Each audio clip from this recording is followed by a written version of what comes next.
Welcome to the only daily podcast focusing on compliance news of the day. Each morning, start your day with a cup of coffee and Tom Fox, the voice of compliance, to hear about 4 of the top compliance, corruption, or leadership stories you will need to start your day. The Daily Compliance News is a production of the Compliance Podcast Network. First, a word from our sponsor.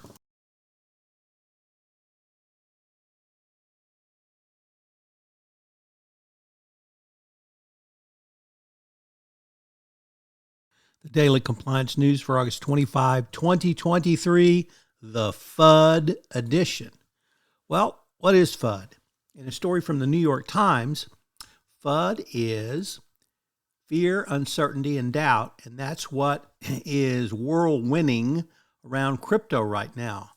The term predates crypto, and it's been used to refer to disinformation spread by a business to hurt a competitor, but crypto is certainly in that phase now, as it's been an awful years for the alleged pseudo-currency, as corporate bankruptcy, criminal charges, and a slew of government investigations have eviscerated it.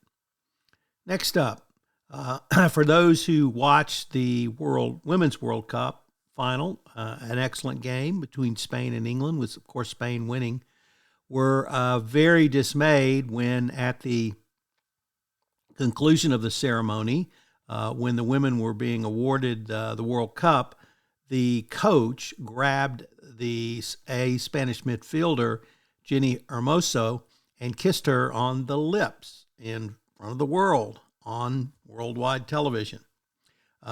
This shocked and disgusted many people, and now it appears that the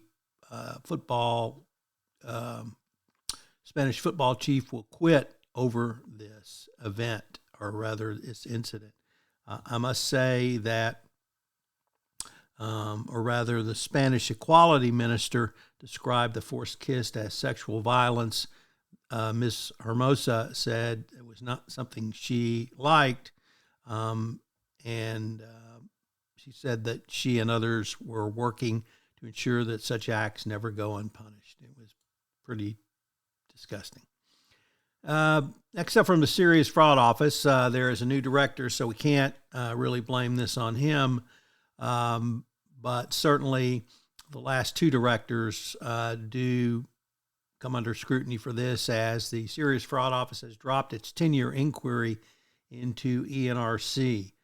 If any listeners will recall back, there were some pretty serious allegations about ENRC, and after 10 years and very embarrassing revelations, a criminal trial involving ENRC's lawyer, now SFO, drops the investigation, finding nothing.